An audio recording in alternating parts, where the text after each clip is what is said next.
কোনো ধরনের নির্বাচন যাতে স্বাভাবিকভাবে না হয়, এখানে অন্য একটা পরিবর্তনের জন্য কাজ করা হচ্ছে। উচ্চকক্ষে যদি পিয়ার হয় তাহলে সরকারের মধ্যে অস্থিরতা তৈরি হওয়ার, অস্থিতিশীলতা হওয়ার এটা কিন্তু কোনো আশঙ্কা থাকবে না। এটা মনে করার কোনো কারণ নাই যে আসলে 1 বছরের মাথায় ফেসিবাদ বিরোধী যেসব রাজনৈতিক শক্তি ছিল, সামাজিক শক্তি ছিল, তারা একদম ভেঙে চুরমার হয়ে গেছে। গণঅভ্যুত্থানে 1 বছর হলো। গণঅভ্যুত্থানের সময় রাজনৈতিক দলগুলোর মধ্যে যে ঐক্য 1 বছরের মধ্যে মানে এত ফাটল কেন হলো যে 1-11 মতো কথা, আশঙ্কার কথা শুনতে হচ্ছে? আপনার বিশ্লেষণ কি? আসলে আমার মনে হয় মানে ফাটলটা আসলে এমন পর্যায়ে আসে নাই যার কারণে 1-11 অনিবার্য হয়ে যাচ্ছে।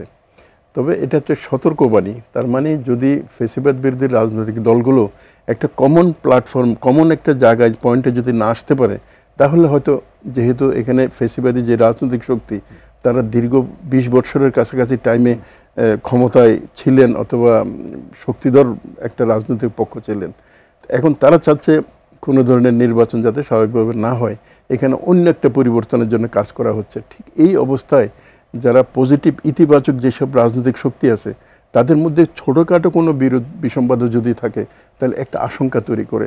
এখানে আরেকটা বিষয় আছে, যেমন আজকে অনেকগুলো ঘটনা কিন্তু ঘটছে। যেমন আমরা আমেরিকান এমবেসিতে দেখছি যে ঐকমত্য কমিশনের সদস্যরা গেছেন, কথা বলেছেন, আবার কমিশনের মেয়াদ 1 মাস বৃদ্ধি করা হয়েছে।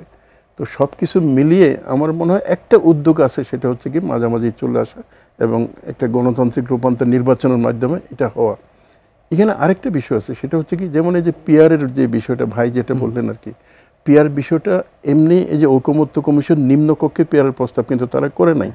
তারা যেটা করছিল সেটা হচ্ছে উচ্চকক্ষে, আর নারী আসন যদি বৃদ্ধি করা হয় তাহলে নারী আসন হবে। পিয়ার জিনিসটা আসলে পৃথিবীর 90টা দেশে আছে, কিন্তু একদম পিওর পিয়ার যেটা ধরেন ইসরায়েলে অথবা আরও 2-1টা রাষ্ট্রে আছে, ঠিক এরকম হয়তো খুব বেশি দেশে নাই। এশিয়ার মধ্যেও 2টা দেশে পিয়ার আছে, এমনকি বাংলাদেশেও পিয়ার আছে। এই যে নারী সদস্যরা কীভাবে নির্বাচিত হতেন, সেটা হচ্ছে যেসব এমপিরা নির্বাচিত হতেন তাদের আনুপাতিকভাবে করা হতো। এখন যেটা বলা হচ্ছে সেটা হচ্ছে উচ্চকক্ষে, তার মানে যে ভোট পাবে যে দল ঠিক আনুপাতিকভাবে হবে। উচ্চকক্ষ দিয়ে কিন্তু সরকার গঠন হয় না, ফলে উচ্চকক্ষে যদি পিয়ার হয় তাহলে সরকারের মধ্যে অস্থিরতা তৈরি হওয়ার, অস্থিতিশীলতা হওয়ার এটা কিন্তু কোনো আশঙ্কা থাকবে না।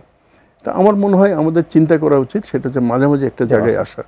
আর এটা মনে করার কোনো কারণ নাই যে আসলে 1 বছরের মাথায় ফেসিবাদ বিরোধী যেসব রাজনৈতিক শক্তি ছিল, সামাজিক শক্তি ছিল, তারা একদম ভেঙে চুরমার হয়ে গেছে, বিষয়টা সেরকম না। আজকে কিন্তু দেখেন যদি ফেসিবাদী শক্তি আবার রাস্তা নামার চেষ্টা করে, বিএনপি, জামাত, তারপরে এনসিপি সব কিন্তু রাস্তায় নেমে যাবে, এটা আমরা কিন্তু দেখছি।